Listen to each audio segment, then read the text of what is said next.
Buenas tardes, un saludo a toda la comunidad educativa del ISFD número 1, al licenciado Fernando Navarro, su rector, y al profesor Mario Gorostiaga. Gracias por la invitación.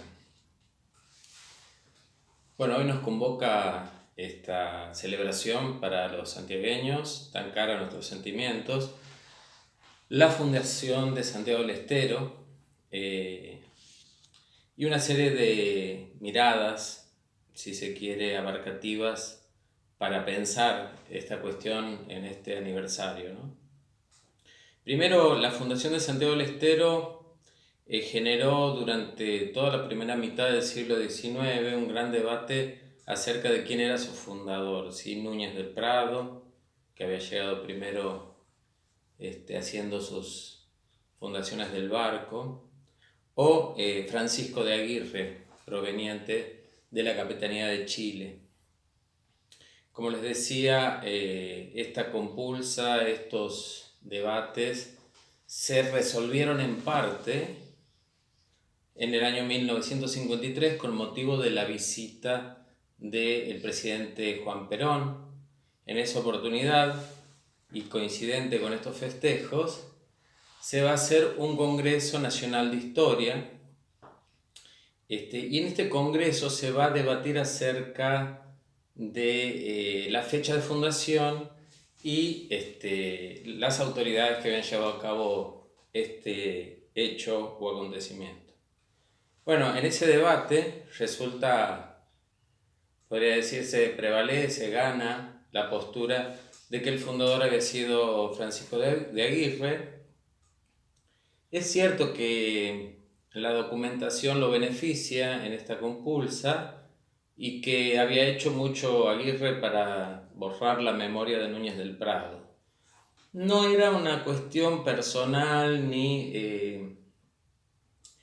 que tenga que ver con borrar la memoria de uno y que prevalezca la memoria de otro, sino que más bien fue un proceso institucional del gobierno colonial en el cual los fundadores, adelantados, exploradores, eran premiados con una regalía de tierras, de honores, de dinero, y en esto estaban tanto Núñez del Prado como Francisco de Aguirre. Los dos iban por ese interés. Poco les importaba que 500 años o 460 y pico de años después los santiagueños íbamos a celebrar este momento. Ellos iban por ese interés y obviamente tuvo mejor resultado la postura de Aguirre en ese momento porque más allá de que Núñez del Prado obtuvo hasta un reconocimiento del rey, en definitiva, la cuestión práctica de haber instalado un gobierno eficiente en estos territorios y sometiendo a los pueblos o haciendo alianzas con los pueblos prehispánicos, fue mérito, capacidad política y ejecución concreta de Francisco de Aguirre. Zanjada esta cuestión, también es importante tener en cuenta cuáles fueron las circunstancias en las cuales los españoles vienen y fundan una ciudad aquí, en nuestra actual Santiago del Estero, y no lo hacen en otro lugar, y por qué desde aquí se van a regir y se va a gobernar la capitanía, o perdón, la gobernación del Tucumán durante más de 200 años. Esto sucede por dos cuestiones, según la teoría instalada en nuestro espacio por Silvia Palomeque, que tenían que ver un poco con las bondades de estos territorios, tierras inundables, con gran cantidad de pasturas, lo que hacía que hubiesen buenas condiciones para la agricultura y para la ganadería, pero también buenas condiciones para la cría para que se reprodujeran los animales de la fauna local y esto generara una buena posibilidad de caza, que era una de las formas más importantes de la alimentación de esos pueblos antes de la llegada de los españoles. Estas tierras abundantes, pero al mismo tiempo con con un ciclo de caudal de agua para los ríos Dulce y Salado muy irregular. En el verano grandes inundaciones y en el invierno grandes sequías. De alguna manera, lo que no habían podido hacer ni Núñez del Prado, ni Aguirre, ni Almagro, que fueron exploradores que vinieron antes, fue ocupar el espacio que les interesaba en realidad a los españoles, que eran las tierras altas, los valles calchaquíes y los valles de Lerma, donde hoy están instaladas Jujuy, Salta y algunas ciudades de Tucumán y Catamarca. Ellos iban por esas tierras un poco por el metálico y un poco por la regularidad de los recursos naturales en ese lugar y la posibilidad de conservar los alimentos, que no era un tema menor,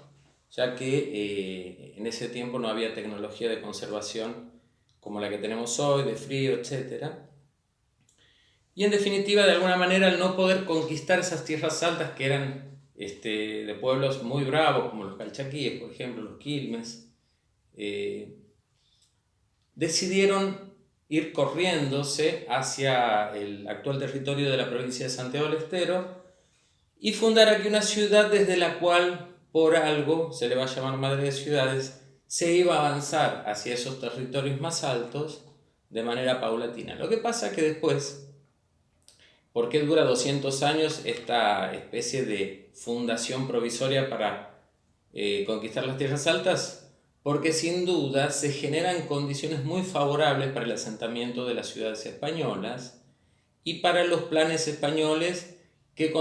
contaron como una ayuda las alianzas que generaron los españoles con estos pueblos que estaban asentados en los ríos Dulce y Salado, en las serranías de Guasayán, de Sumape y Antofagasta. De alguna manera eso hizo que Santiago durara mucho tiempo, no fuera como en el caso de la ciudad de Buenos Aires, despoblada, y permaneciera hasta nuestros días con la continuidad institucional que tiene Santiago del Estero. Por eso podemos decir hoy que es la ciudad más antigua de la actual República Argentina. Un pequeño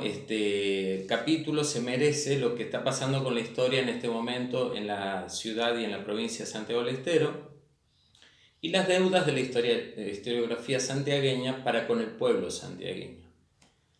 Por cuestiones vinculadas a estos cambios que tuvo la estrategia de colonización española y luego porque en el siglo XIX y todo el siglo XX, de alguna forma Santiago dejó de tener esa situación de privilegio geopolítica que la ubicaba en las cercanías del mercado del Potosí, que era el Cerro de Plata que proveyó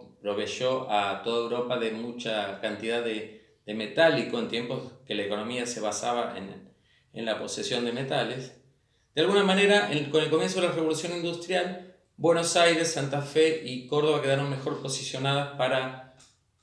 articular con el mercado capitalista internacional, con los talleres textiles ingleses, proveyéndolos de lana de ovejas, y luego con toda Europa que se dedicó a la industria, pero que tenía carencias de alimento, proveyéndolas de carnes y cereales. Y Santiago entra en un letargo como que su economía no tuvo un crecimiento explosivo. Durante mucho tiempo nuestras escrituras de la historia estuvieron ligadas a una queja de cierta siesta en la que había entrado Santiago del Estero en comparación con el resto de la economía nacional, pero los estudios recientes de la economía a través de la recaudación de impuestos, del estudio de la demografía que mostraba el crecimiento de la población, hoy podemos hablar que Santiago nunca entró en una etapa de decadencia, no decreció su economía, no decreció su población, mas sí se estacionó o tuvo una curva aplanada, como se dice ahora. Pero podemos decir con orgullo, y hoy en una ciudad y una provincia en franco crecimiento, que es orgullo para todos los santiagueños, que nuestra provincia tiene muy importantes hitos muy importantes tradiciones y muy importantes antecedentes para sentirnos orgullosos de habernos mantenido firmes en este espacio, siempre creciendo, siempre dando ejemplo de solidaridad, de organización, de cultura, como es lo que les pasa a todos los turistas que vienen y nos visitan. Muchísimas gracias y que tengan una hermosa jornada.